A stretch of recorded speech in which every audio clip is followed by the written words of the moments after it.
Second biggest monkey head I've ever seen. I used to be an adventurer like you. Then I took an arrow in the knee. The definition of insanity.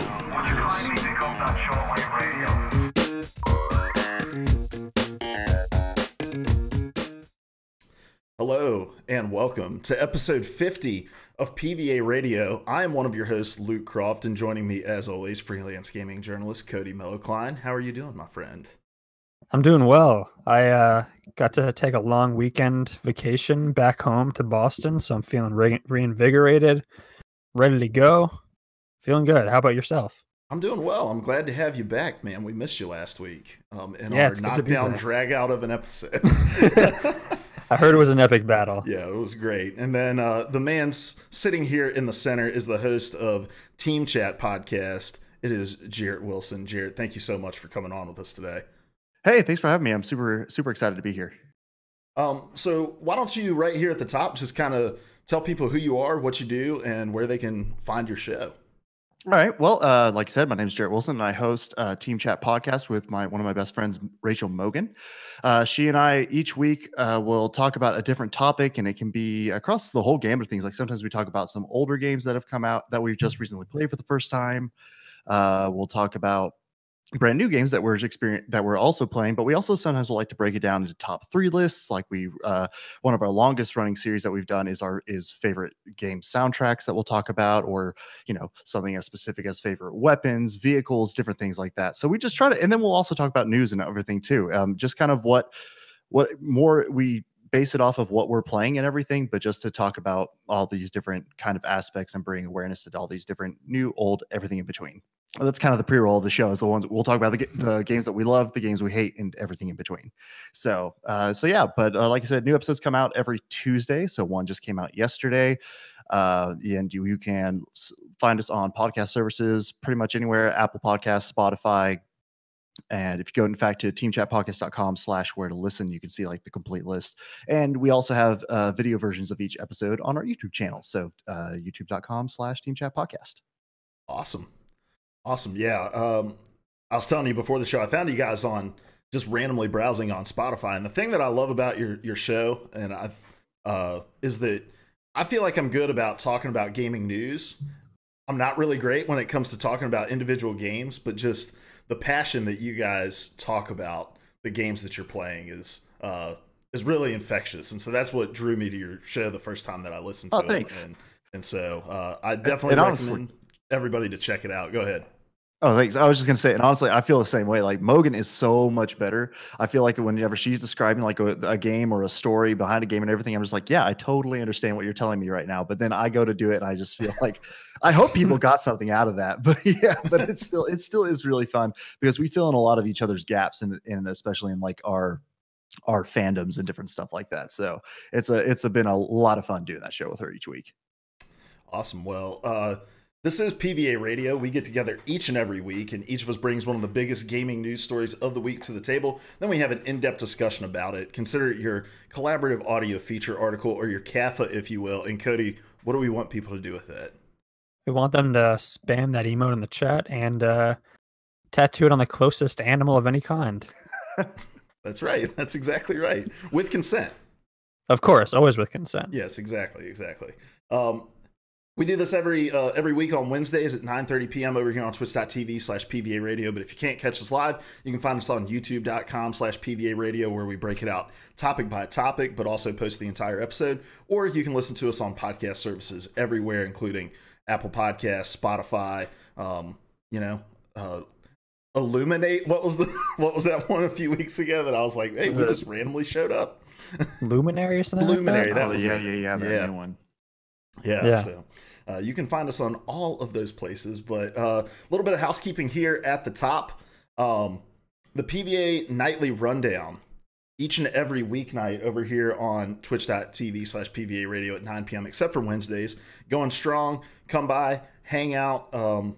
There we talk about all the gaming news that you may have missed, but we're also breaking that out topic by topic as well over on our YouTube channel. So our YouTube channel right now is just flooded with content every single day, at least 3 or 4 new videos.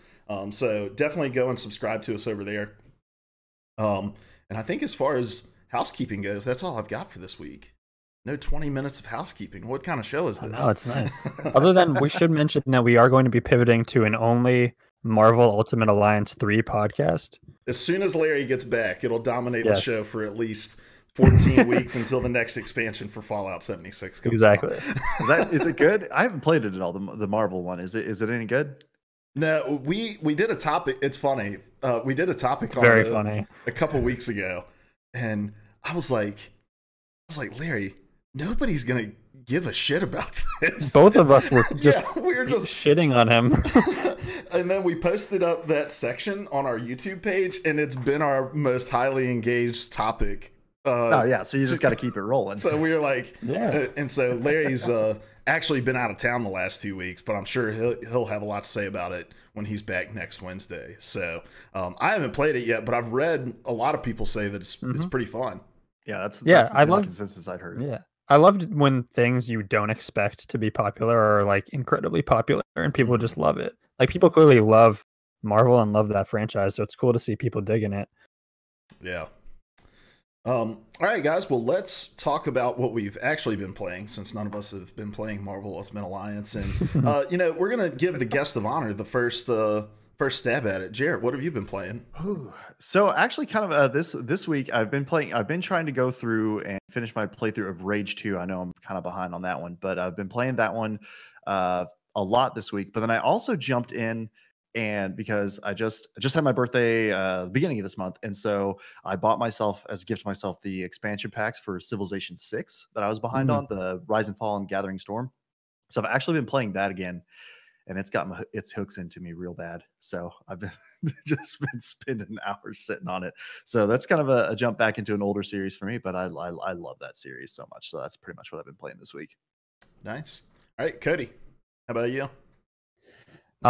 So like I said, I was on vacation for Thursday through Monday, so I didn't have a chance to play a lot. I brought my Switch though, because I knew I'd be on a plane. So I played a lot of Super Smash Brothers and a lot of Mario Kart, just like classic stuff. I got my girlfriend into Mario Kart a little bit. I mean, she's played them before, kind of on and off. We played it together on the plane. She was not too happy that I have put way too many hours into that game, and I was just crushing her, but she signed up for this, so she can't complain. And reading between the lines here, guys, as we scope out 30,000 feet and look at the whole picture, what we can glean from this story is that Cody took his girlfriend home to meet his family.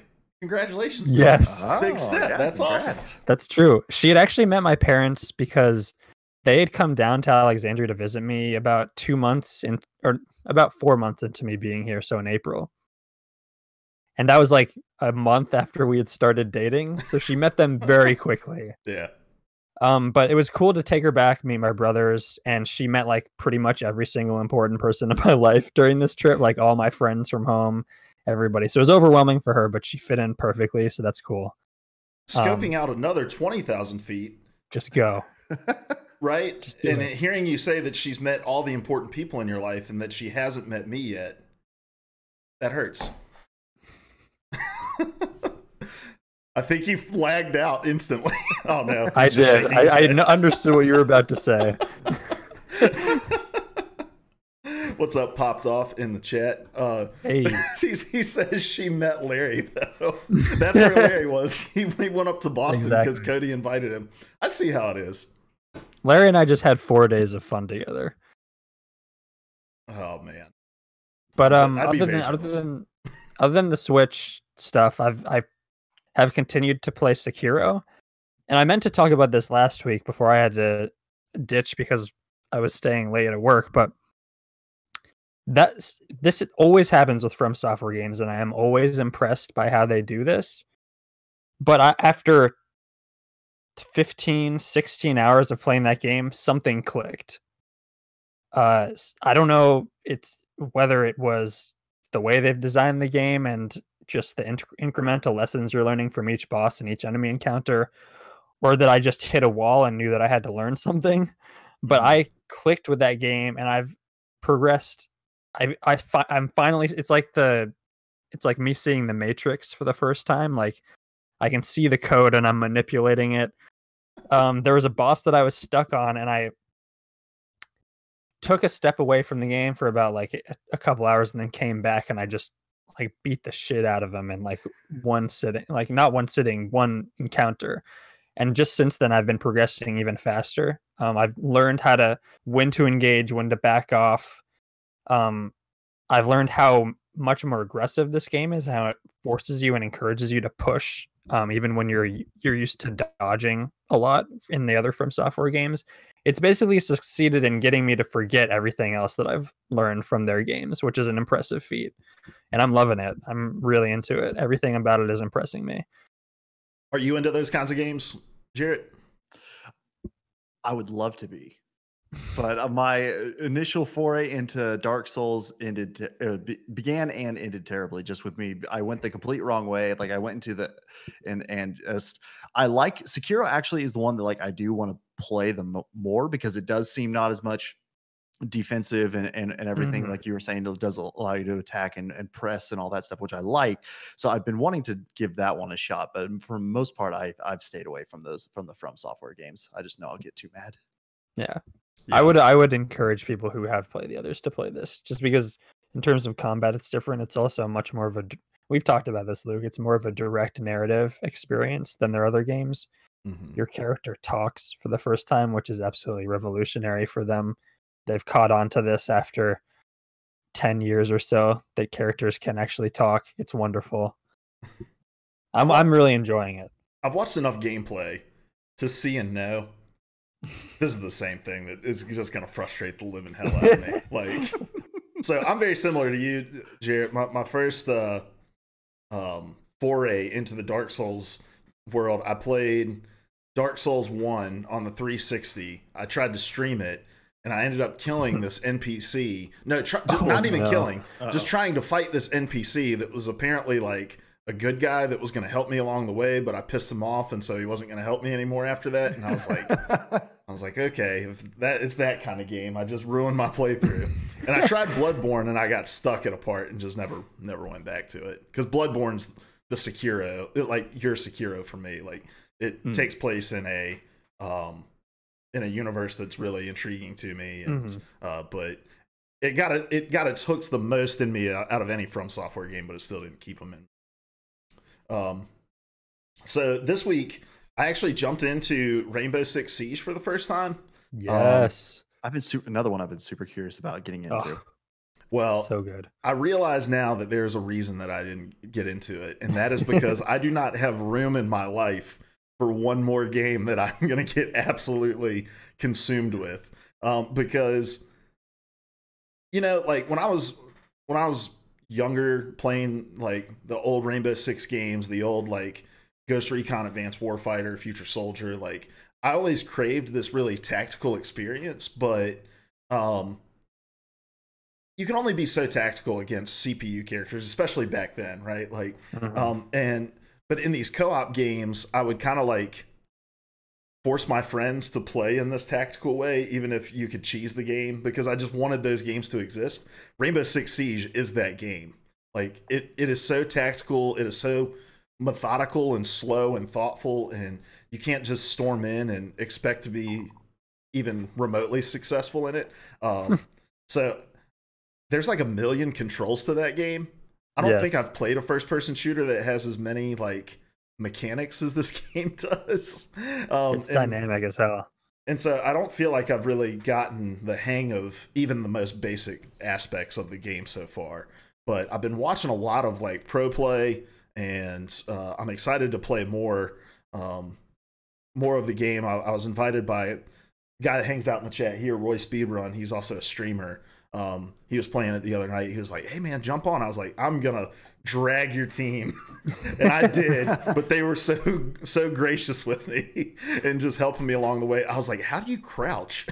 And I had like I felt like an old man trying to play this game. I might as well have been just like looking at the sky and running around outside the building or whatever.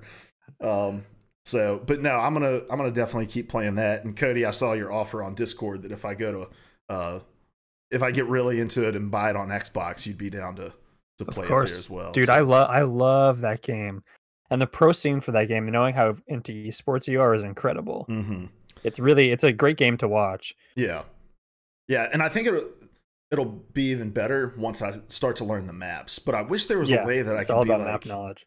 I wish there was a way that I could say like, hey, I only want to play on like these 3 maps for the next week, because there seems to be a ton of maps to play on. And I'm like, I don't know how I'm going to learn all these things in any reasonable amount of time.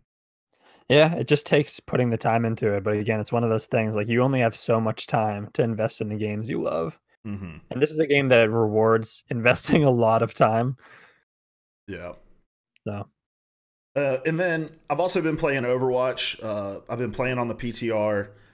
I'll talk about 222 a little bit here at the top. We're going to talk about Sigma later in the show because I've got a chance to play him as well. But I've been playing on the PTR with the 222 lock.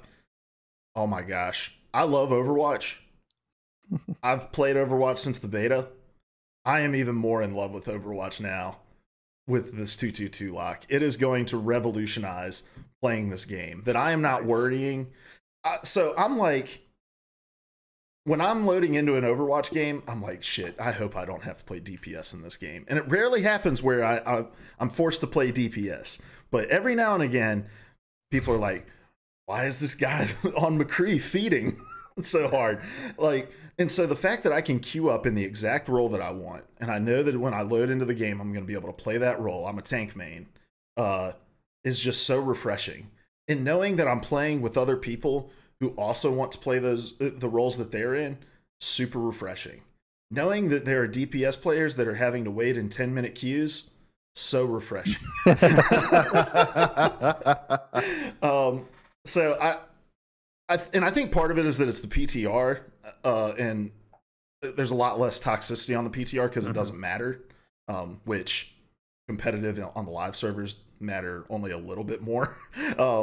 But I also think that part of the lower toxicity in the game is because of this role lock, and that you're not arguing over who's going to do what. Well, you go in and it's established who's going to be playing what roles, and I'm excited for it. I'm not as excited for it in the pro scene, and I don't want to get too much into it, but I understand why they want to keep it as close to the product you're playing at home. Because people forget, like, Overwatch is a totally different game than what it was when it was being conceptualized and when it released. Like, when it was being conceptualized, competitive was only for 6 stacks. You could not solo queue into competitive the way it was originally designed. And then, like, when it first launched, there were no hero limits, so you could just run like 6 Reapers. That was fun. Good old days. And or 6 Bastions with the built-in shield. Yes. Oh God. And every change that's happened to this game has been for the better, I think. And I think this is just another one. And so I'm excited about it. I'm ready for August 13th to get here, for it to be live on all platforms. But yeah, well, you guys are both Overwatch players. What do you guys think quickly of 222? I mean, that's pretty exciting for me too. I would say I wasn't totally clear on all the things about it, but that is nice. I knew the whole thing about it basically letting you queue into the selected role, and that's good for me, because I mean, if I'm ever put in this position where I have to play healer, I'm in the same way where you're like with DPS. I'm just like, I'm not going to be any good. I'm not going to be helping anybody out here. So yeah, being able to choose in your select role and everything, I think that will be very helpful for me. Again, agreeing with you that just the confidence factor going into the match, like, yeah, I'm going to be able to actually give something to this match rather than just be fodder for the enemy team. Yeah, I definitely think it's great for people like us who play either casually or competitively. Whether it's good for the Overwatch League, I think, is another question, and we might talk about that in the weeks to come. But it's not GOATs, so overall, I'm happy about it. There we go. Praise. Yes. All right, guys. Well, let's jump into it with our topics. Cody, you're in the batter's box first here. What's the topic you brought to the plate? All right. Well, I had to talk about this because I am a massive fan of this franchise, I guess you could call it. But the first official trailer for the Witcher Netflix series debuted at San Diego Comic-Con. Have you guys both seen it? I just want to make sure that that's okay. Good. So this will be a good discussion. We watched it on the PvA Nightly Rundown every weeknight over here at 9 p.m. plug. Yeah, so there's a lot of exciting stuff to talk about with the trailer, and I'll kind of take this discussion in a variety of directions. But I just want to preface this by saying that I am cheating a little bit. We talk about gaming stuff on this podcast. Mm-hmm. This is technically not an adaptation of a video game, as many people are saying, which will be part of our discussion. It is an adaptation of the Polish book series, which were then adapted into a very terrible Polish television movie and into the games we all know and love as well. And so kind of in line with that, I want to talk about what are your levels of engagement with The Witcher as a franchise, either as a book series or as a game series? So I got like super heavy into The Witcher 3, and it was my game that I would like play for a couple months and then put down and then come back to, and it just like kept calling me back. So it took me 3 years to beat it, but I loved every single minute of it. But that's the only experience I have is with The Witcher 3, which is what I imagine the majority of the audience of this show is going to be. Yes. So I've played a majority of my experiences with The Witcher 3 as well. I still haven't actually finished it, and it's one that I know I'm just going to keep coming back to and playing in little chunks.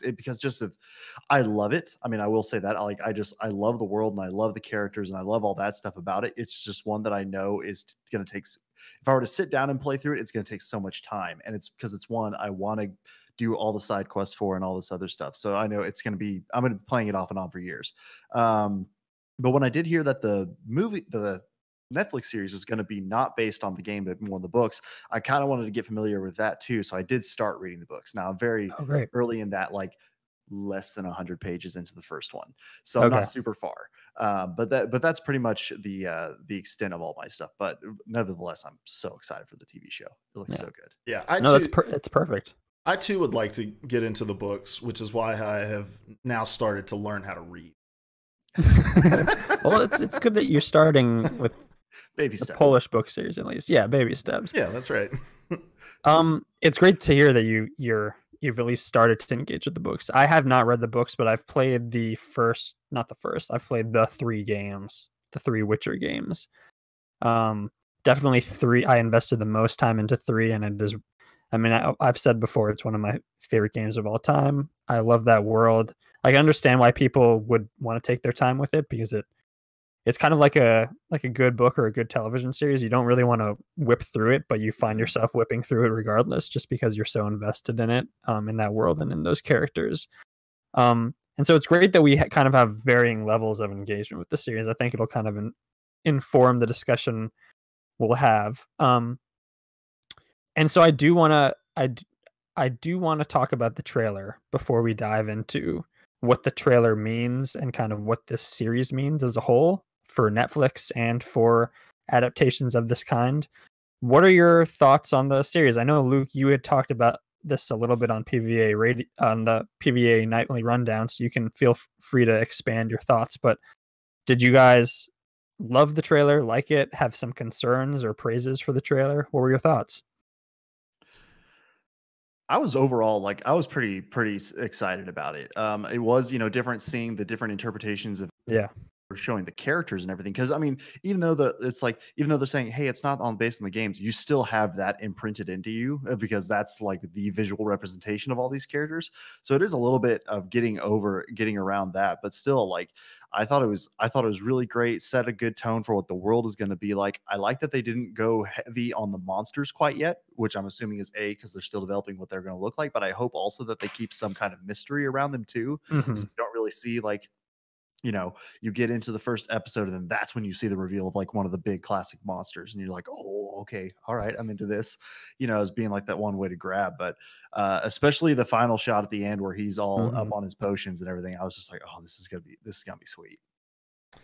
Yeah, it is jarring to see these interpretations of these characters, especially like Ciri. I didn't really put 2 and 2 together at first that's who that was.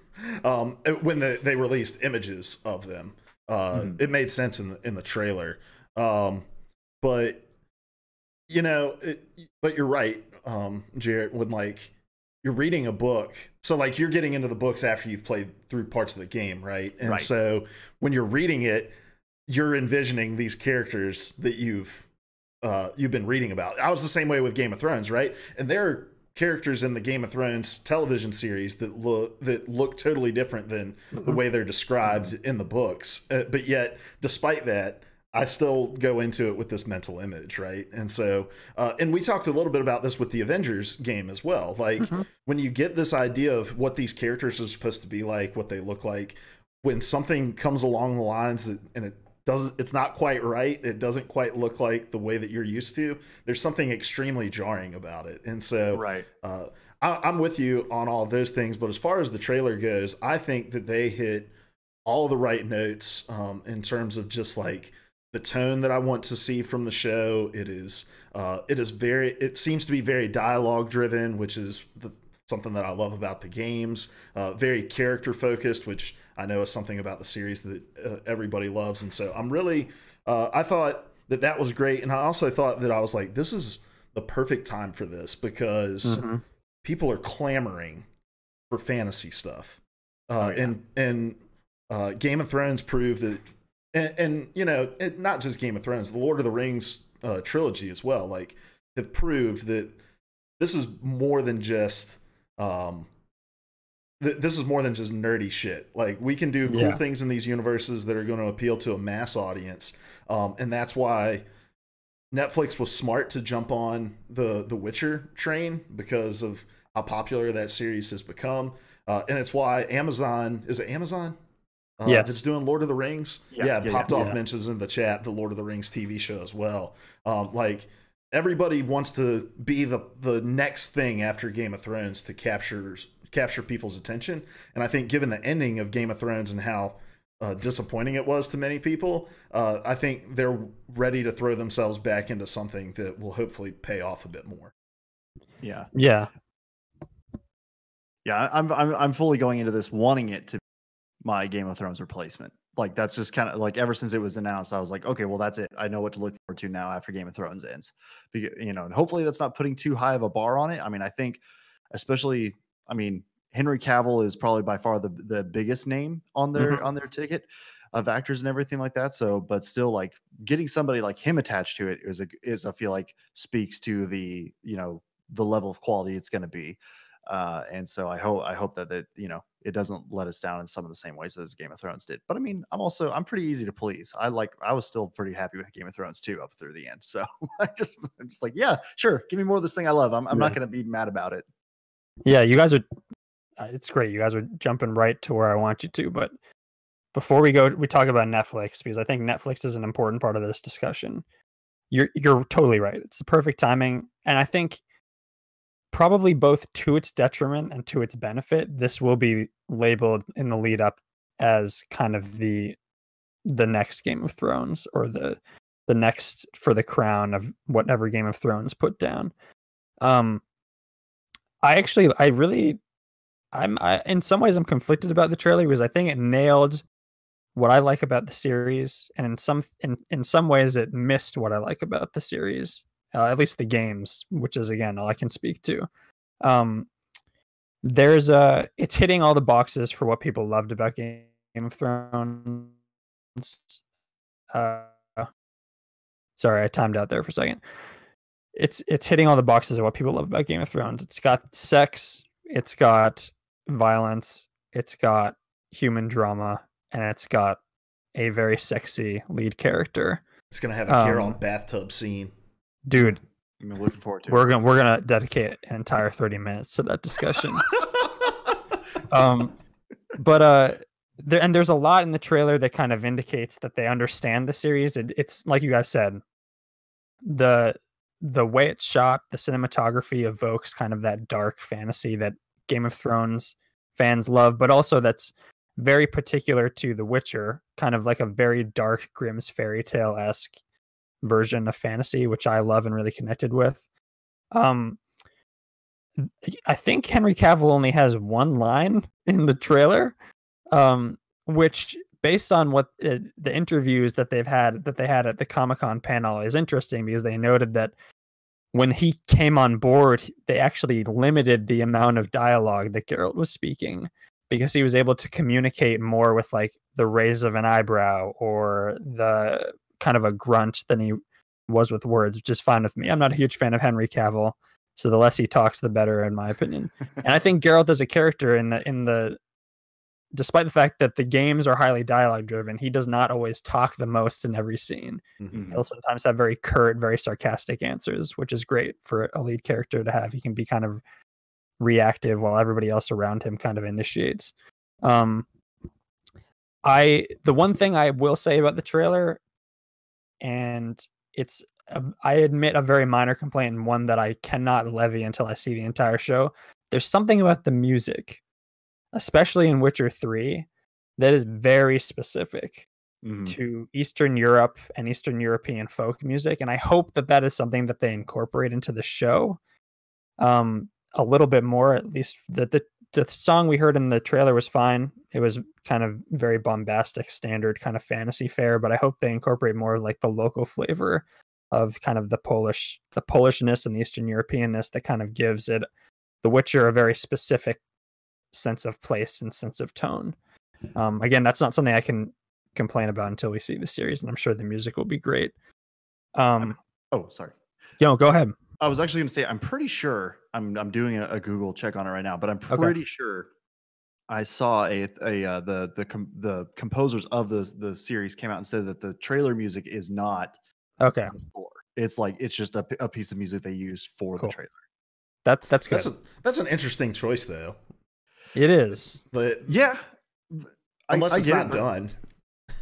That which could very well. Possible. I mean, again, we're looking at it. They're saying like what, late 2019? Like it's going to be November? fall. Yeah, yeah. That's kind of what they were throwing around. So I mean, yeah, they kind of got to get it together. But I agree with you on that one. Like the music of, especially Witcher 3 soundtrack is one of my favorites. Yeah, because the different all parts of it and just how much range it has is fantastic. But it's kind of the thing though. I wonder if it'll be like early seasons of Game of Thrones, again, to draw a comparison there. I went back and watched some of the earlier stuff, like season 1 stuff of Game of Thrones, and the music there sounds very, like, compared to end seasons, so much lower budget than what they had. So I wonder if it's one of those things, like as the show goes on and gets better, if they will. I mean, granted, yes, like you said, we haven't heard it yet, we don't know, but still, I wonder if it's one of those things that will increase in quality as the time of the show goes on. Yeah, hopefully. I think it would be a big missed opportunity because they do want to, like, if you want to distinguish it from Game of Thrones, that's a great way to do it.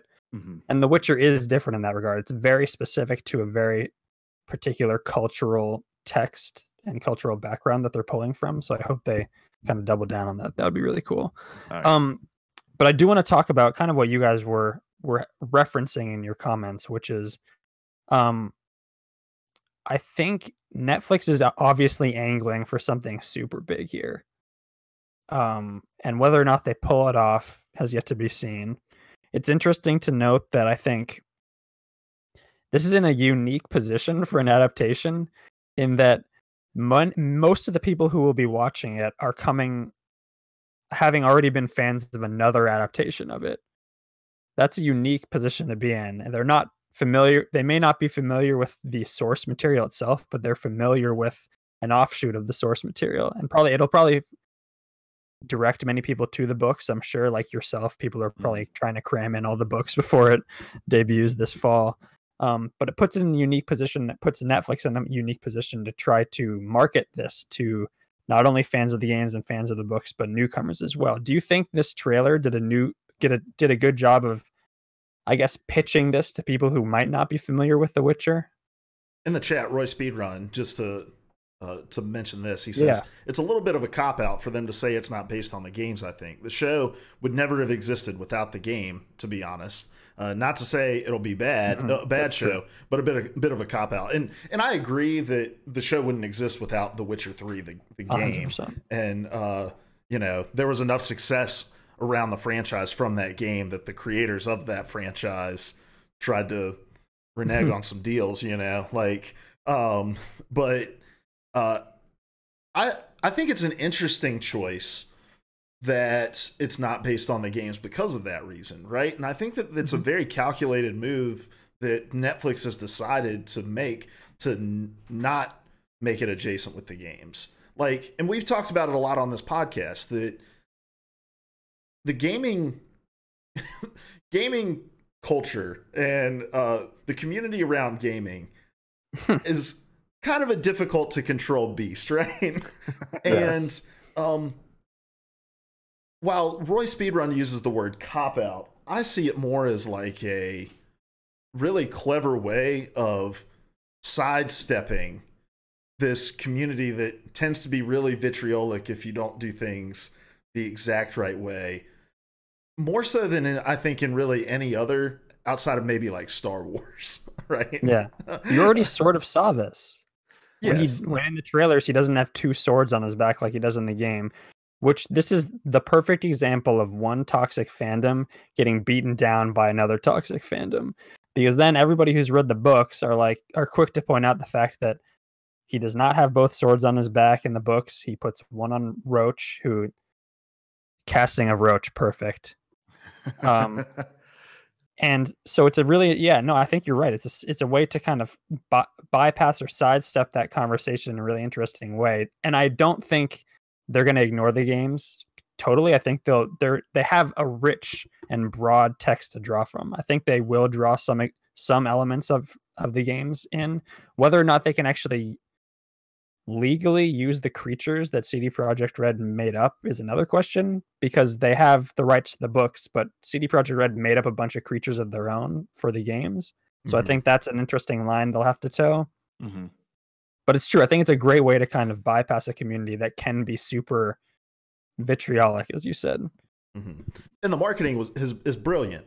That first image of Geralt in costume, not the screen test, but the one with him facing out and the one sword on his back, that was not an accident. No, they picked an image that they knew would get people saying, why doesn't he have two swords, so that they could immediately establish the baseline that you fucking idiots that haven't read the book, that have things to say about this, he only has one sword on him and he keeps the other on Roach. Like, that was not an accident. No, they did that completely on purpose, and I think that it's brilliant. Same thing happened with like his beard. Did you guys see this week the official Xbox account tweeted at Netflix and was like, "Where's Geralt's beard?" Oh no! And one of the Netflix accounts responded and said, maybe he left it at home with the books. Netflix's social media accounts are very sassy. And that's so, good. That's good. I just think it's calculated. I think it's smart. Yeah. No. I mean, I think they're gonna do really good. And especially too with having the different swords like May 2, that sets up a story point of like you know, explaining it to the people, helping the people who haven't played the games, and again to get in the new people, the new audience who I'm sure the trailer has attracted, like explaining this world to them that we've all had the benefit of having the books in the movie and the books in the game, to go back on and to pull from as we're getting excited about this as the new show.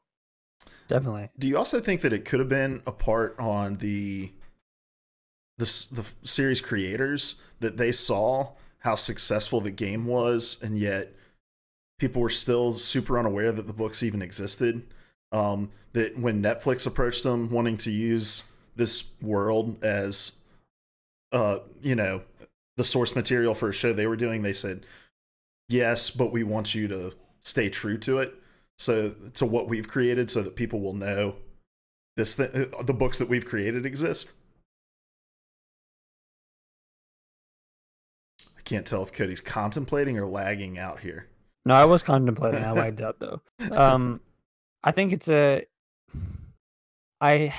there were comments from the creator, the showrunner. I think her name is Lauren Heestrick, I want to say. I think that's right, yeah. She said that Netflix, when she came to Netflix to kind of try to express interest in this idea, that she had a very specific vision that was very in the books. I honestly think the books probably give them a broader like base to build from than the games do in some ways. They're just numerically, there are a lot of them, and there's an entire world to explore there. The games are a little bit more limited in terms of the stories they tell, at least across the 3 games. Obviously, there's a rich world and backstory to all of them, but I think it was a smart decision to go with the books. I think it gives them the freedom to draw from the entirety of the lore and the entirety of the world that's been established, and maybe correct some of the mistakes that were made in the books and were made in the games, because they have the benefit of hindsight to kind of see where the overall arc of the narrative is going. I just think it's a really smart idea. And I think, to what you said, Jared, I think the trailer probably did bring in a lot of people who were just like, this looks like Game of Thrones. I don't totally understand everything that's going on. This dude looks like a Targaryen and he's wielding a sword. Let me give it a shot when it comes out. Half the viewership is going to be people thinking it's the Game of Thrones prequel, and then like, wait, what is this? Exactly. It's not a bad place to be in. I'm sure Netflix wouldn't be upset to get those viewers either. Well, and I wonder too if part of the draw for it going to the books is also because of the recent, since the author he sold the rights basically to the game to CD Projekt Red for such a low amount, and then so I'm sure they still had to get some sign off from him, even if they had gone with the games version of the show for the show. And so, but I wonder, then he's like, no, we're gonna, if that was part of the discussion too, like, no, let's bring it back to my material, please, and do that kind of stuff, because he sued, right, to try to get extra compensation. He did, yeah, from CD Projekt Red, yeah, and he's a consultant on the show too, right? So I'm sure, I wonder if that was part of it too, but hopefully, we don't run into another George R.R. Martin situation there where he's like, oh, they're not finished. But aren't the books though even more of an anthology series than a straight linear story?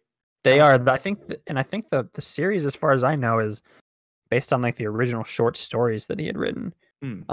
Which is, I think it'll be interesting to see how they weave like kind of like a Monster of the Week like side quest feel with the overarching narrative. Right. I think we all love The Witcher 3, at least the one we've all played, as much for the side quests as we do like the main through line. And I think it excels at telling those smaller scale stories. So it'll be interesting to see how they weave those in as well.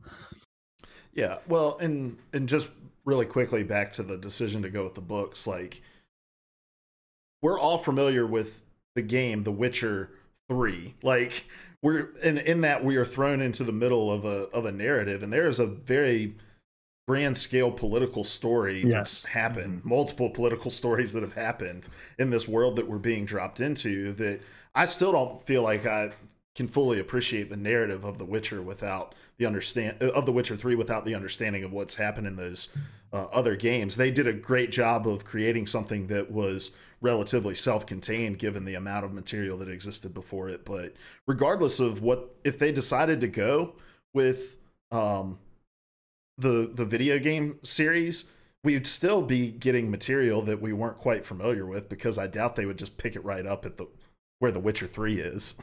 Right. Exactly. Yeah, The Witcher 3 is already plenty into Geralt's.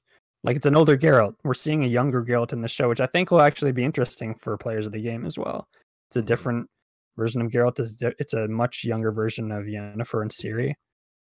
So I think it'll be interesting for everybody involved, all kinds of viewers. I do want to quickly talk about not quickly, but I guess let's talk about Netflix and all this. I think it's unavoidable that Netflix, we heard this week, kind of had a pretty serious decrease or downturn in their subscribers. It's no secret that they invest a lot in their original content, sometimes to the detriment of their revenue. And I think the format of Netflix in general is kind of a binge watching model will be interesting for this show that is being compared to a Game of Thrones. Game of Thrones and HBO, the standard release model, worked really well for Game of Thrones. It was event viewing on Sundays. It was it was the last in a probably for a long time of that kind of event viewing. And The Witcher on Netflix sort of doesn't engage with that. It'll all be dumped at the same time, much like anything on Netflix, Stranger Things, Narcos. Do you guys think Fuller Netflix House. is of course, how could I forget the classic Fuller House? Do you guys think Netflix is the right place for this kind of series, the kind of series that they're trying to build this as? I would love to see Netflix start adopting more of that like event viewing, kind of like they do with like Hulu does with yeah, exactly. Handmaid's Tale and a couple of their other Mhm. series, I believe. Dang it. I was trying to. There's some like reality TV show that they release 5 episodes a week of that one of my friends was talking to me about today. He's like, dude, I love it. It's like UK Love Island or something. They need to, but I wish they would adopt that kind of model for a show like this, where if the way the narrative is weaved in the games is any indication, which I know the lore is at least somewhat based off the books, like, these are really big stories that are being told that are likely going to have a lot of moving parts. And I don't know if this is necessarily a show you're going to be able to appreciate by sitting down and watching. How many episodes is it? 8? Yeah. 8 straight hours of. Like, Yeah. I would much rather want to have the time to sit, watch, have discussions, process it, because that's what made Game of Thrones great, was not just being able to watch it one week at a time, but I could watch it and then I could talk to Cody or my buddy Seth about it, my wife about it, go read the Reddit threads, and there was like a discussion going on around it. Whereas like with Stranger Things, the hype lived for a week in the lead up and a week after the release, and now we've moved on. And I just don't know if that model's sustainable in the long run, both from a revenue standpoint, because everybody's like, I'll just pay for the subscription when a show comes out when I want it, watch it all, and then drop it. And I just don't know if it works from this show's perspective, given the nature of what I believe the story is going to be. Yeah, I think it would work. I think especially it works being that it's a new in air quotes, like a property basically for TV anyway. And I think it'll work for that, because I think it'll be, everybody has the Netflix account pretty much, or has access to somebody's Netflix account where they could watch it if they're interested, which then could potentially do that. I think the only other place that I really would have been happy seeing it probably would have been HBO. But I mean, you can't just turn around and have Game of Thrones and then immediately launch your next huge same time period as fantasy series. Like, they're being smart by doing His Dark Materials next as being their next big fantasy thing. But I think it'll be fine. I think though, I don't think it would hurt it though if Netflix were to adopt the weekly release. I think that would help it have a bit more life or everything. Or maybe they, like, I don't know, did something where the first 2-3 episodes they dropped all at once, then the rest they spaced out or something like that. I mean, it's just kind of annoying. I get both sides of the argument, but I also see that it's like, we're already going back to having to have 10 different streaming services to watch all the different shows we want. Like, we're just going back to how it was before. Just give us the weekly commercial, the weekly show, weekly episode release. We'll learn to love it again.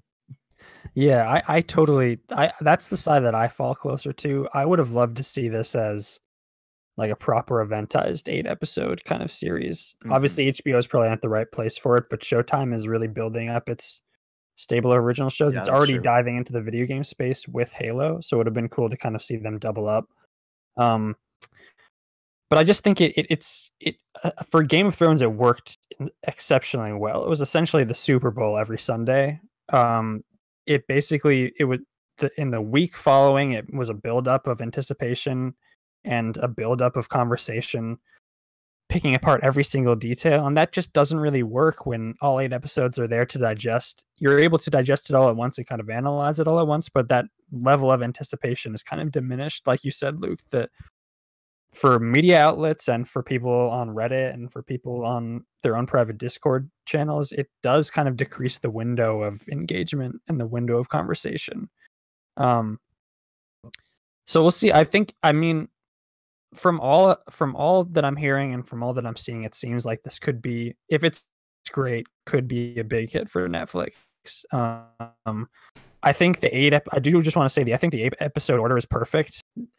Netflix has a reputation for its shows going on a little bit too long. Like, all the Marvel Netflix shows, Narcos, are all at least 2 episodes too long. Yeah.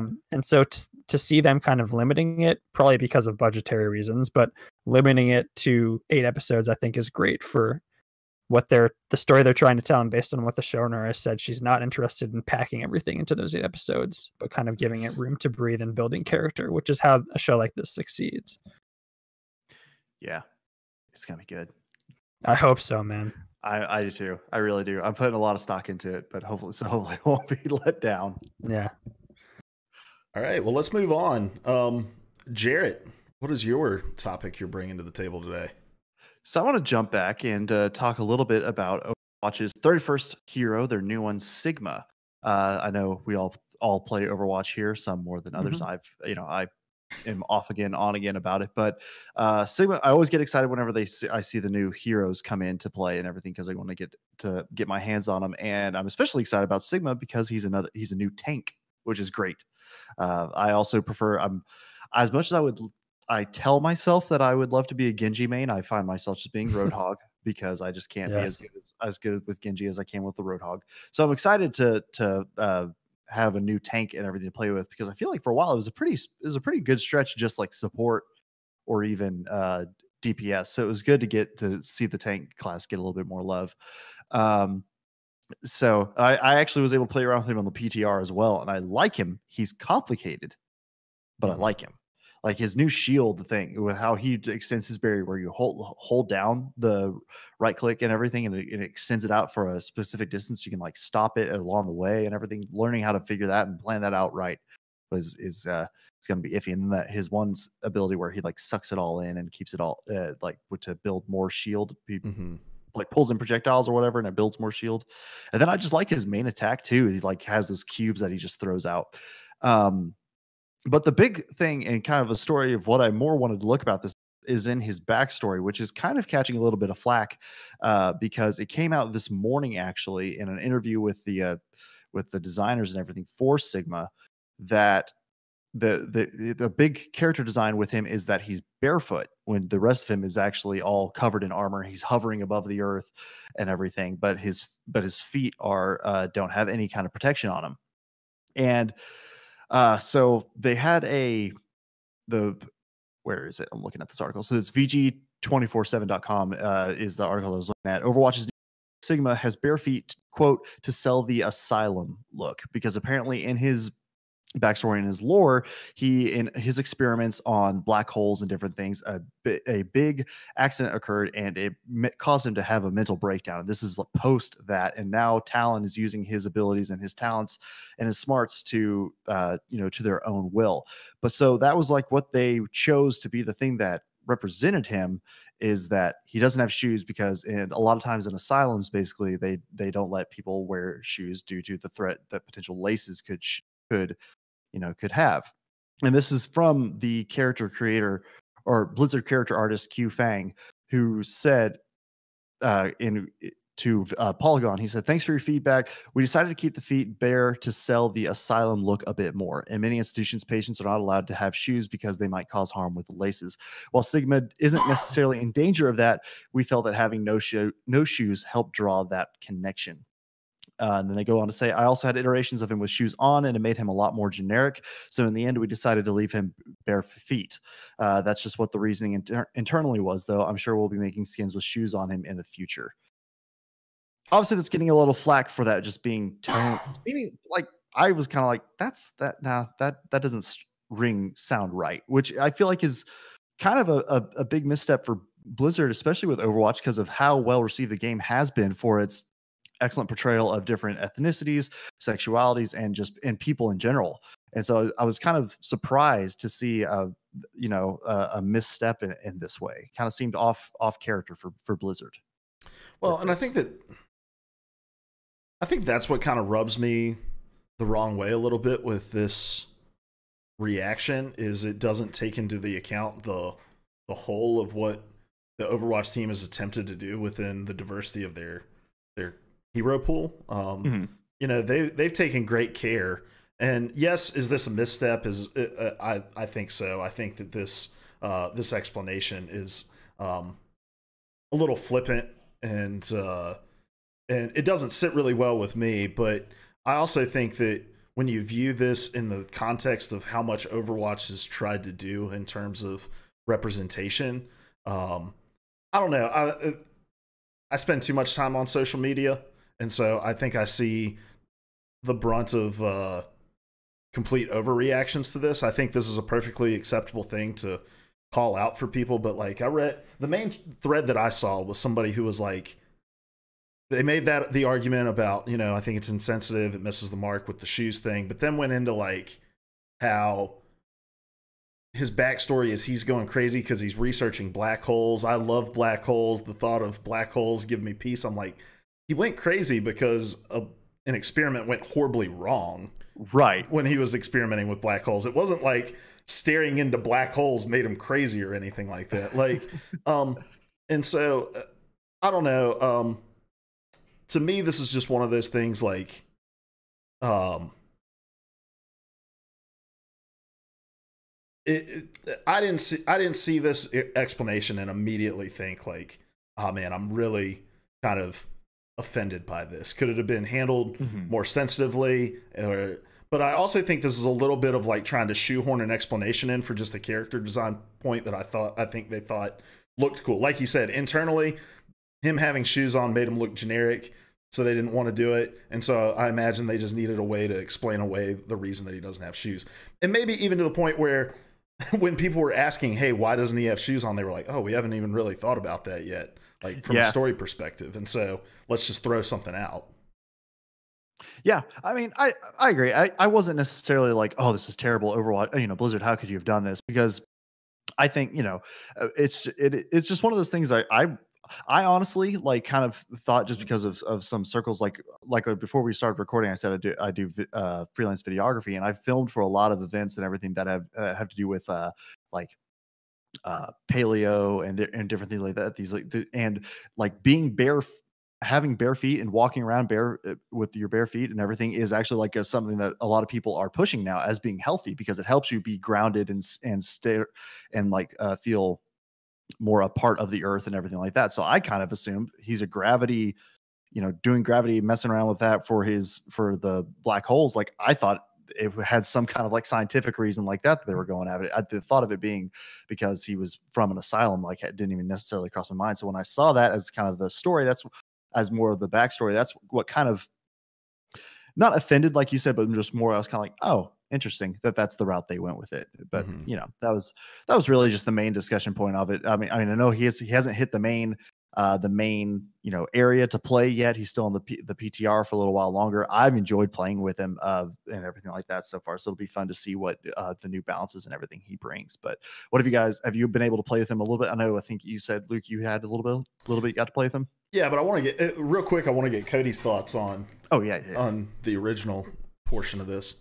Well, I don't play it on PC, so I haven't been able to play him on the PTR. So my only exposure to him is the whole feet thing, which I know blew up. Like, just people like kind of weirded out by the fact that he was barefoot. Like before the whole explanation, people just were made uncomfortable by it for some reason. I guess people are kind of feet phobic or something. But I think I do sort of think it's a major misstep, not like major, but in a game that's been praised for its representation, at least up until fairly recently, it's very insensitive, especially a topic that games have historically not really dealt with that well. Like, of course, we've had Hellblade and we had Sea of Solitude recently, and those really dive into mental illness and try to tackle it, mental illness and depression. I just think like it's the kind of mad scientist driven insane by his experiments is kind of a lazy idea, like a lazy narrative idea, and a kind of a trope that, like, even if you're looking at it objectively from a narrative standpoint, like probably could have come up with something a little bit better than that, Blizzard. But just there's already kind of a stigma attached to those who do suffer from mental illness, and games have not exactly given that a lot of proper treatment. They've oftentimes, it's really easy to kind of person is evil or the mentally ill person is the bad guy in this thing. And I think this sort of plays into that, although he is being used by Talon, so it kind of complicates it, but it's still like, from a glance, it's not a great look on Blizzard's part. I guess I'm just kind of disappointed that there wasn't a little bit more thought, especially because a lot of the backgrounds for their characters are really well thought out. Even if it's not front and center in the game, they do really think about this stuff, and have really put proper representation front and center when it comes to their characters. So to see something like this is quite disappointing for me, at least.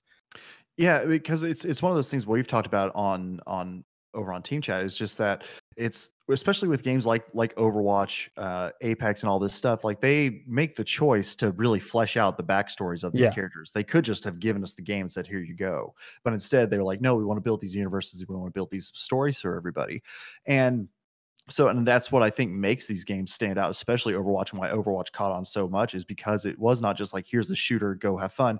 Here's a shooter with all these complicated stories. Here's a comic to go along with it and explain this a little bit more. And so, yeah, I kind of agree with the effort that they've done into building this out. I agree with what you're saying. It does kind of seem a little like went a little light on Sigma. Yeah. And I also think like the point that people often bring up with Overwatch is, it's a shooter. Like, who cares? Like, you're not really confronted with the narrative or these characters' background directly. So, like, who really cares? But a lot of people do care. Oh, yeah. And a lot of people who often aren't represented in games have found a place for themselves to be represented in Overwatch. And so it's, I don't know. Again, it's kind of disappointing to see them take what has historically been a link between mental illness and villainy and just kind of run with it and not really kind of complicate it in any significant way. I'll be interested to see if it would be difficult for them to kind of change the design at this point, because people would kind of see them as kind of kowtowing to criticism, which may be more worth it in the long run, but we'll see. I could see him coming out and making a statement about this particular quote. About this. I think they probably... Yeah, but from your response, it's less about that particular choice and more about the overall, like, oh, well, he's talented, he's a bad guy. The reason he's a bad guy is because of his mental illness. Like, that seems to be what you're taking umbrage with, which I can see and definitely agree with. Yeah, and I think other people have raised that. It's kind of the same thing that happened with, speaking of Rage and Rage 2, it's the same thing with equating people with physical disabilities or physical deformities, like a cleft palate, as being twisted or evil in some way. Kind of a similar thing that games have also struggled with. So I don't know. I think people are just kind of ready to see a different, especially with Sea of Solitude having just come out and tackled depression, mental illness in a really careful and really considered way. It's kind of disappointing to see Blizzard, who's kind of at the height of kind of its developing power as a AAA of AAA game developers, kind of missed the mark with this stuff. But the character, talking about the character, he does look really cool, and like he brings a different kind of energy to the tank play, which is cool. Yeah, definitely. Yeah, and I can jump into the gameplay side of things because I've spent a little bit of time playing with him. So let me just give a quick rundown of his kit. Jerrett kind of gave a little overview of a couple of his abilities. So his main attack is, he has like these two like polygonal dice orbs, and he throws them out. They can bounce off of things. They have a specific range that they go before they explode, unless they hit an enemy before that. So they do a massive amount of on impact damage and then some AoE damage as well. But it adds some interesting play because you can play it around shields, bounce it off of walls, get around barriers, so that's his main attack. I remapped all the buttons, so I don't know what button they're on, because his control scheme to me made absolutely no sense when I fired it up. I was like, this makes a lot more sense in another way. But he has like essentially a defense matrix where for a short time he will hold his hand out and block. It's not even really. It's projectiles, but it's really weird stuff. Like, he can't eat grav, and we're going to get into the weeds on Overwatch here for a second, so I apologize if you are not an Overwatch fan. He can't eat grav, but he can eat Roadhog Hook. Like, he eats flail, like Brigitte flail. So there's really no rhyme or reason as to what he can and can't eat, but whatever he absorbs into his matrix turns into a temporary shield, like you get when Lucio drops beat, so it decays over time. He has a projected shield that, as long as you're holding down I think the default's the right click, it'll go as far as you want. You can recall it at any time and there's no cooldown. You can put it back out, but if it gets broken, the shield has to recharge before you can deploy it again. And like, if it's a 1500 HP shield, if it's down to 750 when you recall it, if you deploy it immediately, it's still at 750. Like it doesn't immediately regenerate. And then his ultimate attack, he has this like you float in the air and you're really vulnerable during it, but you get this giant like AoE ability to lift up every enemy that's standing in it. It holds them up for a second. They can still attack, but you're holding them in a vulnerable position to be able to attack them as well. And then when you drop them, they take half of their max HP pool. So it's pretty damaging. Yeah, it's damaging and it's awesome. You feel really fucking powerful. My main issue currently with Sigma, number one, I have three main issues with him. Number one, his control scheme makes no sense in the scheme of like other Overwatch characters. So the way I've done it, I think makes more sense. So I'm going to just give this to you guys for free. All right. Put his matrix on your right click. Like if you're a diva main, like I'm a diva main, put his matrix on your right click, it makes a hell of a lot more sense to be there. Put his shield on your E, which is where Orissa's shield is. And then he has a boulder attack too. So that's his regular E ability. You press E, it pulls in all of his like this boulder, and then you throw it and it stuns your enemy and deals a buttload of damage as well. So that's his other ability, and that can disrupt like charge, Doomfist, rocket punch, and a couple other things as well. So and put that on shift. And to me, like that's when he started to click for me when I rearranged his settings. So that's my first issue. My second issue is he is slow as hell, man. Oh yeah. His movement speed is terrible. And I was really hoping like for a mobile main tank like Winston, people consider Ball to be somewhat of a main tank, but he's really only a main tank if you play around him correctly. And that's not happening at the ELO that I play at. So I really wanted someone like a Winston who has a lot of backline survivability, a lot of get in, get out mobility, and that's just not who Sigma is. He's really, really, really, really slow. And then the third issue I have is I don't think he's not really a great main tank, I don't think. Like he's got this shield ability, but the shield is on the smaller side. It's decently low HP, and I don't know, it just kind of feels weird to have to play around, but he's not really an off tank either. I think he best synergizes with like Orisa.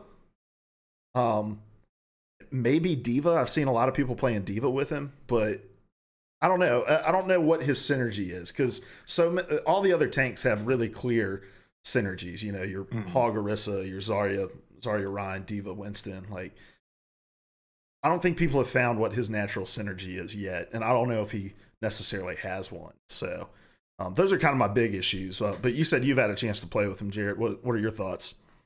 I've like played 3-4 rounds with him earlier today. Actually, is pretty much all I've got with him, and I do want to try out the new keyboard layout that you were talking about. That sounds way better than what he rolls with. But I do like the ricochet of his main fire. I think that is a lot of fun to mess around with. Of course, when you're playing on PTR, everybody's using, so like it was 6 Sigmas versus 6 Sigmas, so it's not the best representation of how he'll play.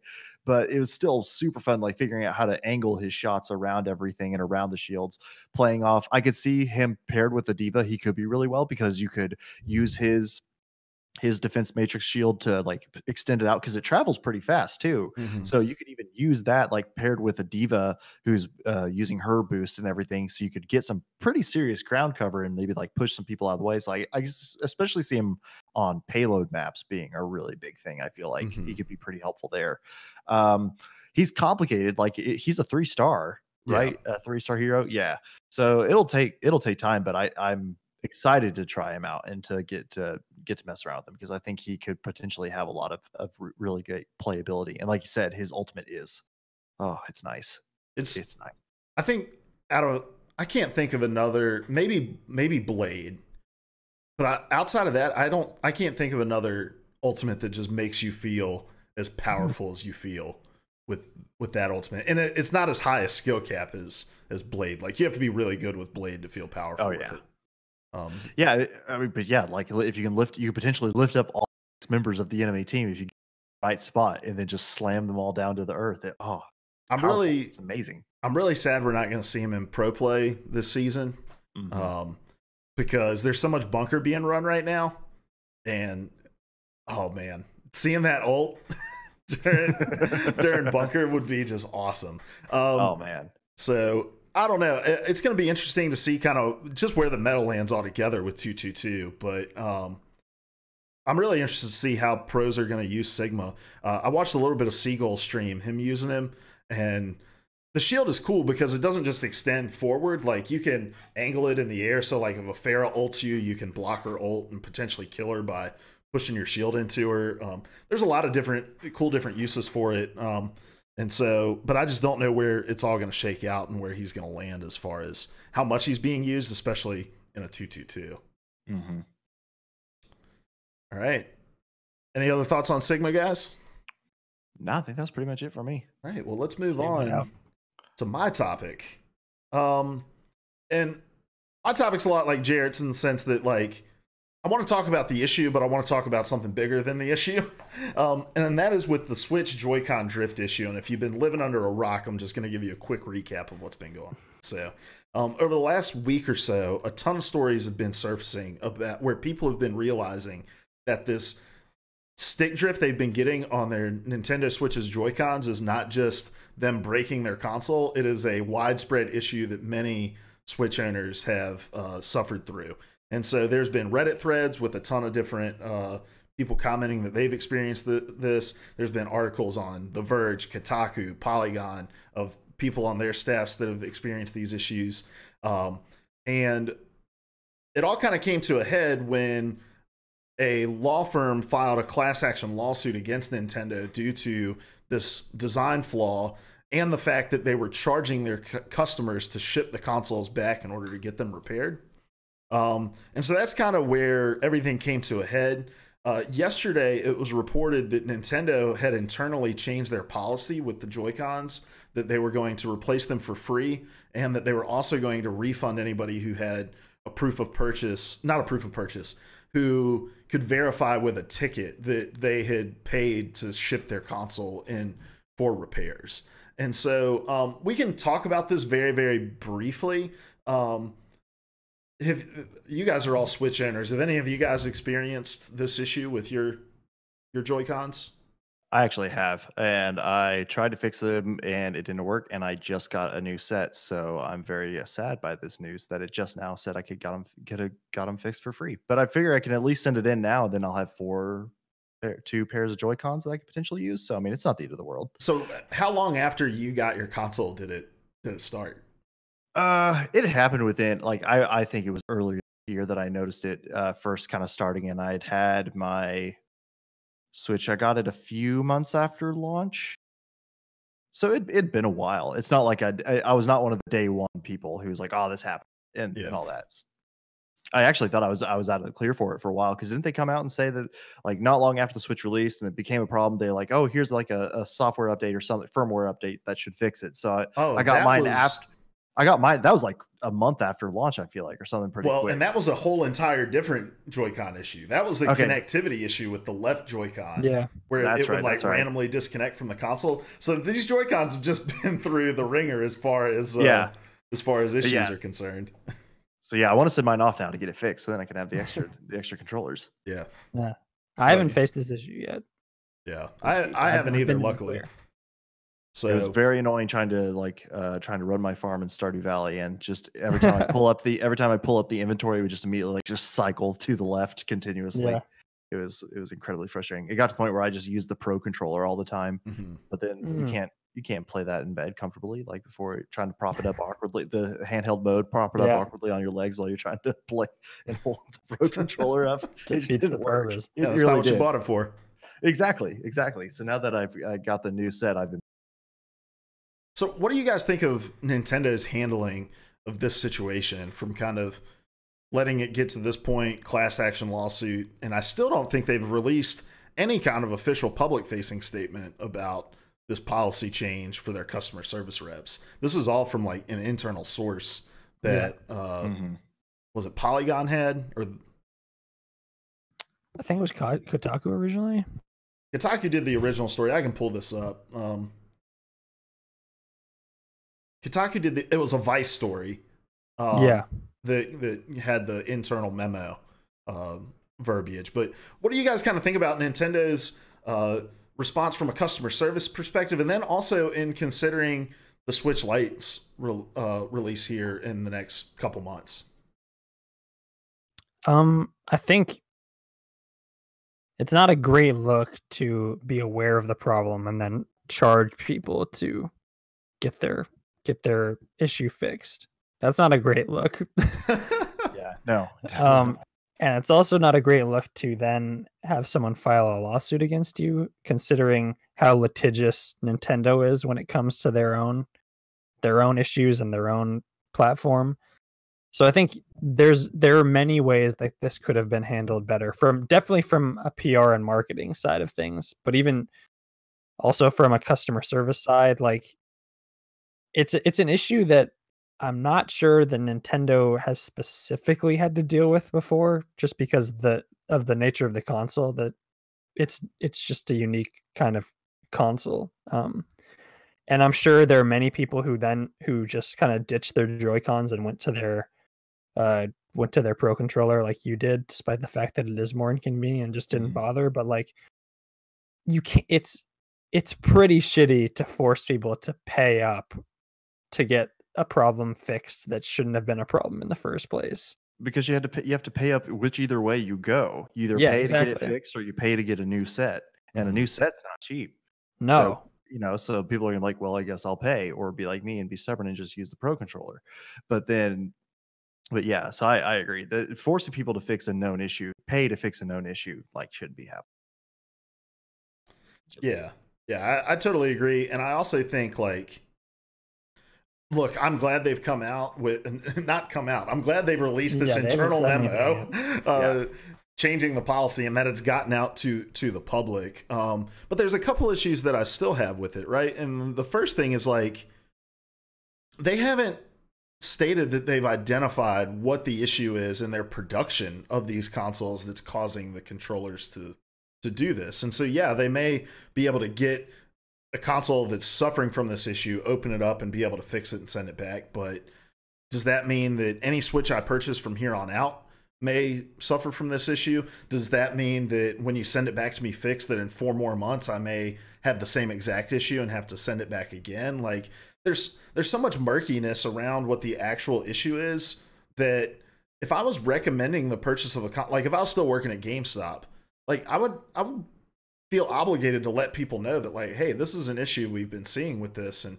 Nintendo hasn't really told us what it is that is causing it, or if they have any kind of known fix. And so, and I also just I think that the reason they haven't said anything publicly is because of the lawsuit, and that any kind of public statement would maybe be like an admission of guilt that could be used against them. And so there's a corporate, CYA approach. Yeah, self-preservation. There's a kinder way to say it.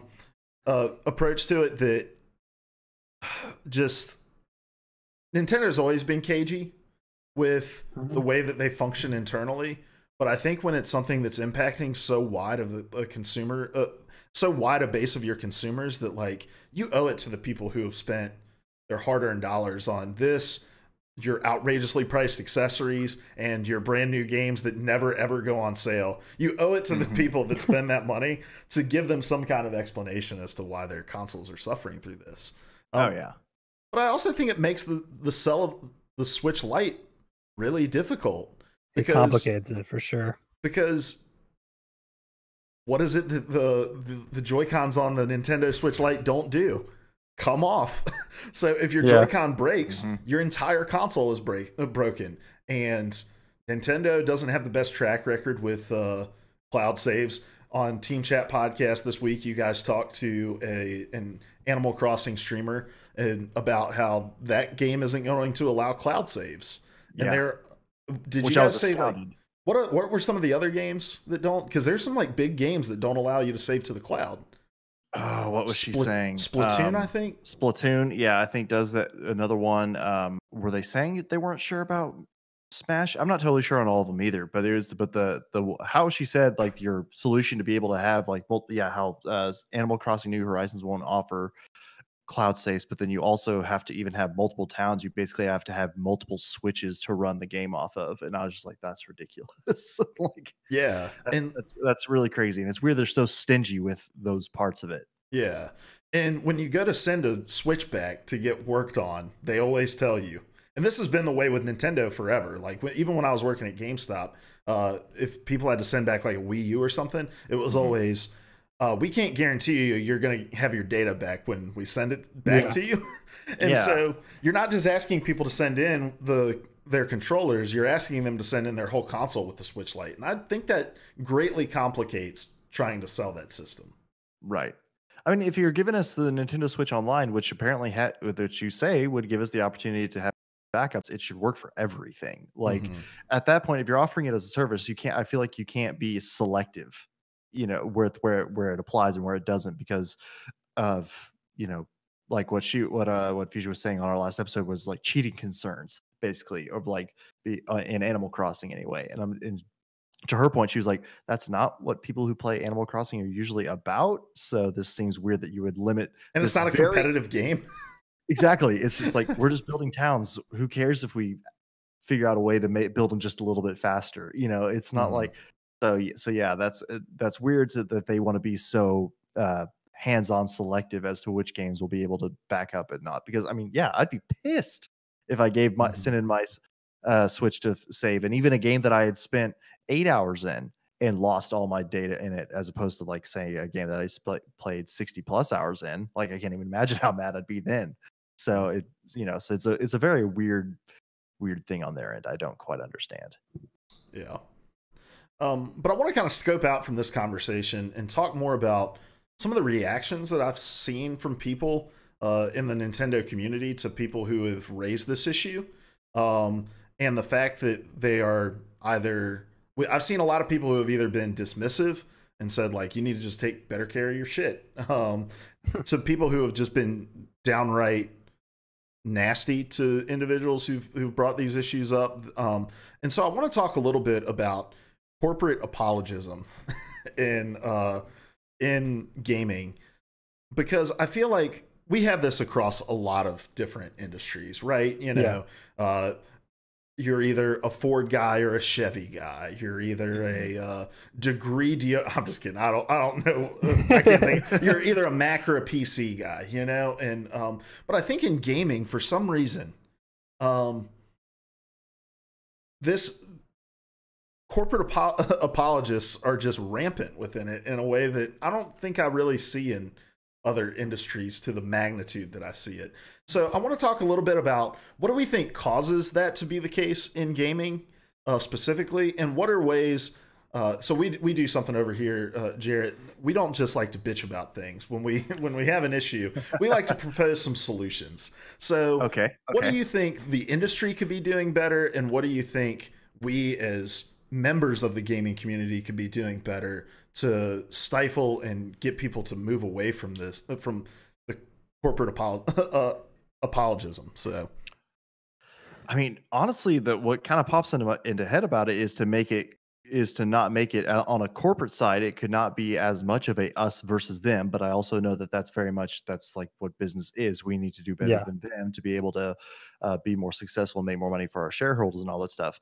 But I think even if not in that sense of just showing more signs of togetherness, like we're getting to the point where now where cross-platform play is becoming a thing now, where somebody I can play against somebody who's playing on their Switch and I'm on my PlayStation 4, with again certain games.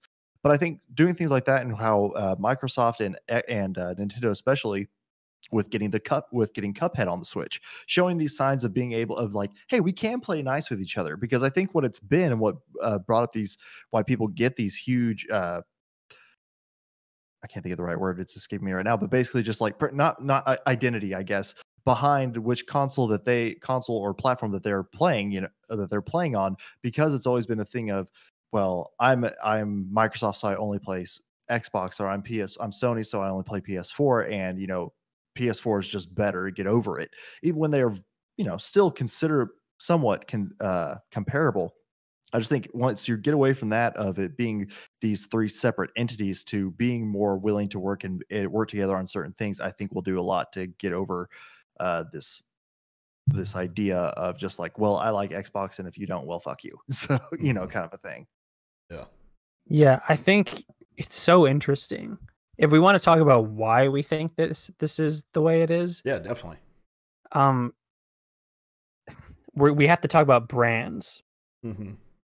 Because that's what's happened here. What's happened is that the games industry has been driven by brands and corporations since its inception, because it's essentially a technology industry. Mm-hmm. Only recently have we started to think about it as a form of storytelling and a storytelling medium. But unlike film and television, which also are driven by corporations, but are also, most people align themselves with creators. And either whether they're actors, directors, screenwriters, we know those names. Yeah, you don't see people who are like, we're CBS people, fuck you, exactly. ABC guys. Exactly. Yeah, people are quick to turn on Netflix as soon as Friends or The Office isn't on there. Like they're fans of the products or the creations themselves. It's different in games because largely we aren't familiar with, outside of like Kojima, Ken Levine, and the individual studios themselves, we don't really know the people behind the games that we love. And I think that separation has led people to just align themselves with the brands and the corporations themselves. Presentations like E3 certainly don't help when they're all shepherded by the corporation itself and the brand itself. They've purposefully built up a brand of Xbox, a brand of Sony, a brand of Nintendo, and those things are super powerful. It's the reason why in the 80s people but they reacted so intensely when New Coke came out. Like, people were Coke apologists. People fucking loved Coke, and when New Coke came out, people are like, what the fuck happened to our Coke? What is this? And you don't see, there's certainly people out there who like wear the Coke branded t-shirts or whatever, but you don't really see that much anymore because people have learned to kind of be wary of the name behind it. They love the product, but they're wary of the name behind it. I don't know if that conversation is certainly starting to happen in games, and we're starting, like, publications like Kotaku and Polygon and Vice Games and even IGN to a certain extent are getting better at spotlighting the people that make these games possible. But I think a lot of that work is also being done by the corporations themselves, which doesn't help. It's like Microsoft and Sony have made a point to bring creators on stage, but it's still under the banner of a corporation. Right. And they're generally exclusive products. Like, yeah, hey, exactly. We've got Kojima working on this. Cory Barlog works for a Sony-owned studio. Exactly. Yeah, they're playing into it. The narrative, the console war narrative, is powerful enough to drive a lot of people wild. It's still a popular thing. So I think for me, I think that's still a major hurdle for the games industry to get over. And I think spotlighting outside of the corporate umbrella, spotlighting the actual talent behind games and getting gamers to recognize the people and the work that goes into it. This is like a highfalutin, like philosophical kind of thing. I understand it's not very concrete, but there's a fundamental shift in the way we understand games that needs to change, I think, for people to stop being constant corporate apologists, especially with something like Nintendo, which is a long history and people are attached to that brand so intensely. It's a powerful thing. Yeah, and where these brands are so long standing, they understand how to tap into the nostalgia that is so powerful. That's all Nintendo does. And, you know, I think you make an interesting distinction here between the way that entertainment is marketed versus the way that technology is marketed. Because most of technology is marketed in a very comparative way of, you know, Sega does what Nintendo don't. Like, you know, that's kind of where the console wars started, right? Like in this comparative marketing, in the Xbox One PS4 battle, like we saw Sony walk out on stage and be like, we are now going to demonstrate how to trade in a game or how to share a game. And they just hand the case over, you know, like it's always been, we do this company doesn't do that, and your messaging is always placed next to somebody else, whereas in entertainment your story stands on its own. Like, you don't see Disney putting out like Marvel trailers that are like, and look at how shitty this last Justice League movie was. Right. DC has definitely tried to do that, though. Well, to what success? Yeah, no, it's true. And so it is something that is pretty unique to technology, and now we have, because we see it in like phones as well, right? Like the iPhone versus Android phones, or I guess Samsung's PCs. Really the one that's standing right now. But like, I agree, like there's a corporate responsibility to it, but them creating these pseudo wars, we joke about the console wars all the time on this show, and about how we thought they were over and that we could go home to our loved ones, but they're apparently just beginning. But I think that Xbox is seeing now how that marketing strategy has really impacted because now Microsoft has like a lot of anti-bullying initiatives for their online play and stuff like that, because they're realizing like, we have cultivated a culture of toxicity by the way that we market our brands and the way that we talk about the competition. And so I think they're trying to take more of a top-down approach and saying, we're trying to be more collaborative with our competitors, where we want to open up and like, look, there's a corporate end to those things as well, with cross-play and cross saves and those sorts of things. But the message from the top is, from Phil Spencer especially, is like, we're all gamers, we're all in this together. Like, whatever platform you play on, like Minecraft is kind of the olive branch, right? Because you can play it on everything with anybody, and it's really been representative of Xbox's approach. And I think that corporations need to begin realizing that like, you reap what you sow, and that they have a responsibility to not let toxicity in their communities fester. And part of the thing that's creating that toxicity is the competition that they've bred and that they try to profit off of. And then for us as consumers, I think it starts with a recognition that we tend to be brand loyal to things. And like, being able to look back and see a comment that you made where you come to the defenses of, like, I saw somebody who was like, all you crybabies can stop crying now, when that article came out about like Nintendo issuing refunds. It's like, we're babies for wanting our $300 product to work as we believed it was going to work. Like, just step back and have an honest conversation with yourself about why you feel this way about something. And then just us being able to have honest conversations about it. And I think we do a pretty good job on this show of not trying to compare. We talk about what Microsoft is doing with their future and how it plays into the gaming industry at large, but we rarely are like, we think that Microsoft's doing this way better than Sony's doing it. And I think just in the conversations we have with each other, even if we're not recording them, we need to talk about these like we do with entertainment, as these kind of standalone products that stand on their own merit. Obviously within the context of a larger industry, but it's also important to recognize that a corporation and a brand, you can be loyal as you want to a corporation and brand, but they're only loyal to you as long as you spend money on them. They don't really give a shit about you at all. And so understanding the distinction between the corporation and the IP or the product you're buying into is an important one. And the people behind that IP and product. I will always push understanding the creative process behind the things we love, because I think it's important to understanding and being able to talk about it more in a more educated manner. So yeah, I think like creating a mental division and kind of taking a step back and reflecting on that stuff is always important. Yeah, I agree. Yeah, the Sony product you're standing behind is coming from a company who 10 years ago literally stood on stage and said, y'all motherfuckers want to be able to afford a PS3? Get another job. Like, you're right. It's so true. You were a walking dollar sign. Yeah. I just like what we all said. I think plays, like it's like what you grew up on and kind of stuff, or was what you had, and that really drives how much you're going to be loyal to something. And but at the end of the day, yeah, they all do the same thing. They just do it in a different way. It's just whichever way you like it better is the one you should go with. Definitely. All right, guys. Well, that's going to do it for this episode. This was awesome. Really great discussion. Jerrett, again, thank you so much for being on the show. You want to plug your stuff, where people can find you?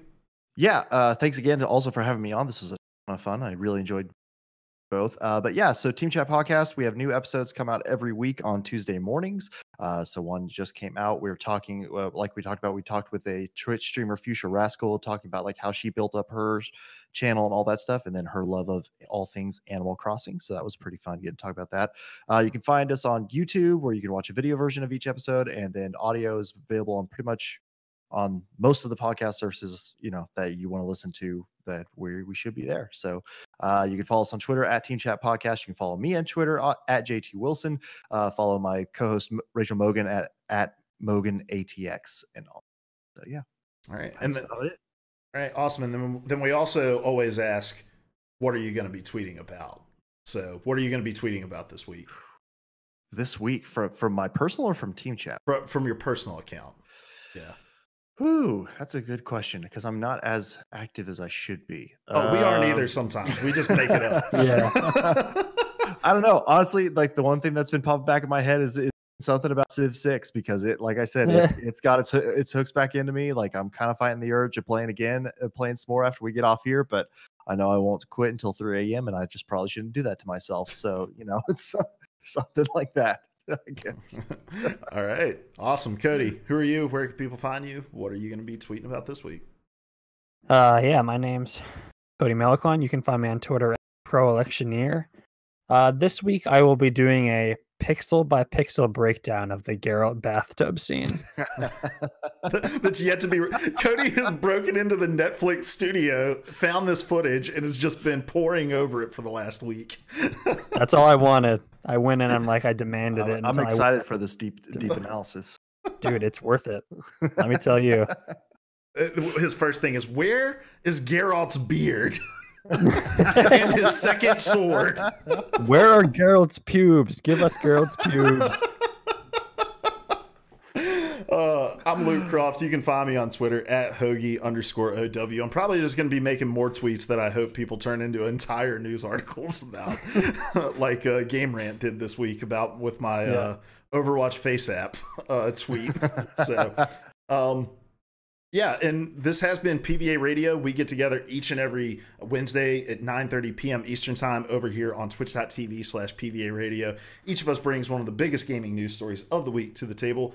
Then we have an in-depth discussion about them. Consider it your collaborative audio feature article.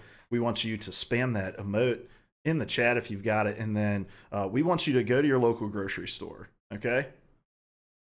We want you to go back into the butcher section, cover yourself in raw meat, and wait for the next person shopping for nice Denver steaks to come by. And when they reach their hand in, grab it, pull them down, and tattoo it to their forearm. All right? That's what we want you to do this week. Came around.